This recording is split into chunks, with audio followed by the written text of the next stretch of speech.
Hello everybody. Today I'm going to talk about another dumbish topic. Review scores by professional reviewers and reactions to them.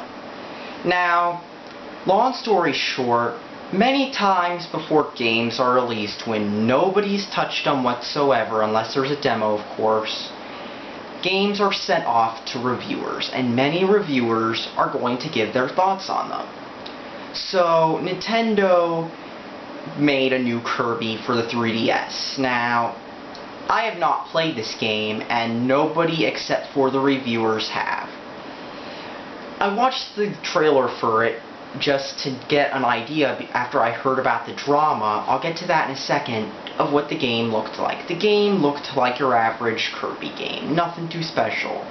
Gameplay, same old, same old. Graphics look terrible because, I mean, sure, it's supposed to be a modern day Nintendo game, and modern day Nintendo is supposedly concerned about gameplay, not graphics, even though, let me get this thing out, even though I guarantee if many games on the 3DS looked like Apple II games, I guarantee some people might be having a backlash. Or not, considering how retro-style games like Mega Man 9 and 10 picked up steam not long ago. But that's beside the point. Anyways, I watched gameplay footage and the game doesn't look too great, but that's just my opinion on what it looks like. But anyways, now on to the main topic and the drama and what this is about, and why, in my opinion, complaining over game reviews is stupid. IGN and various others did reviews on the game, and so far, the game has an 80 on Metacritic. Not too bad, not too good, just average, but IGN gave the game a 6 out of 10. And what did they say about it? That it was too easy and it doesn't feel new enough. What happened?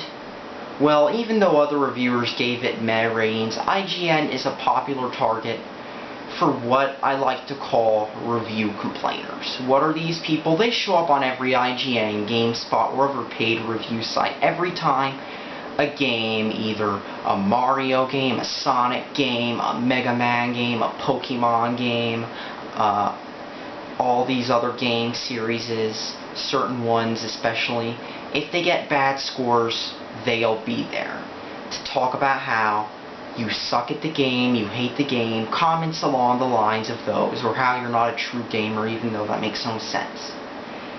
But why am I talking about this, you may ask? Because it happened with the Kirby game, like I said, with IGN. And the review got bombarded with dislikes. People were complaining about how they weren't real gamers, how they were terrible at the game. Even though the game was easy, they were talking about how they're not gamers enough, and, well, actually, the terrible at a game excuse is said to other games like the infamous Sonic Unleashed review. But with the Kirby, instead of saying they were terrible, they were like, it's a Kirby game, you're not supposed to complain about it because it's an easy kids game. And comments like that make me realize this, the main point I'm trying to get across. First off, websites are opinions. I know I've been rambling about this kind of random stuff for like the last few minutes, but here's the point. Reviews are opinions. Websites have opinions. They can give every Nintendo game a 10 out of 10. And they can give some other game a bad review if they want to. They're being paid to give opinions on games. Can they be controversial? Yes. But how should a review by a random person on the internet, or more accurately, a paid reviewer by IGN or GameSpot, affect how you play the game? I saw this with Sonic Unleashed. I saw this with Sonic Generations. I saw this with Pokemon Black and White 2. How should someone else's opinion of a game affect yours? And let's be honest, people go to game websites and stuff to see how they'll review a game. If they give a game, like every Nintendo game, a 10 out of 10, what does that do? Or if they give a game a 1 out of 10 because everybody else is and it's the cool thing to do, what does that prove? Nothing. And at the same time, some of those complaints do seem valid. I mean, what's wrong with somebody finding a game easy? What's wrong with somebody, let's just say, what's wrong with somebody finding a game too hard because of bad controls? What's wrong with somebody thinking a game has overly long generic cutscenes with bad voice acting? What's wrong with somebody thinking that? There's nothing. And this is what I don't get with many games and stuff like that. I mean, you have every right to go out and buy a Limp Bizkit CD. You have every right to go out and buy a movie, or let's just say Transformers, or those movies. You have every right to buy them. There's nothing stopping you, and it shouldn't be the same way with games. Unless the game is broken to the point where it won't launch on many people's computers, I have nothing against you buying a copy of Sonic 06. Because at least that game boots up. I've had PC games which won't even load many times, or crash all the time. There's nothing wrong with you, say, buying a copy of Pokemon Black and White 2. Sure, it's a piece of crap game, but you could go ahead and buy it easily. Even if it's pure crap. There should be nothing wrong with liking, let's just say, some certain game.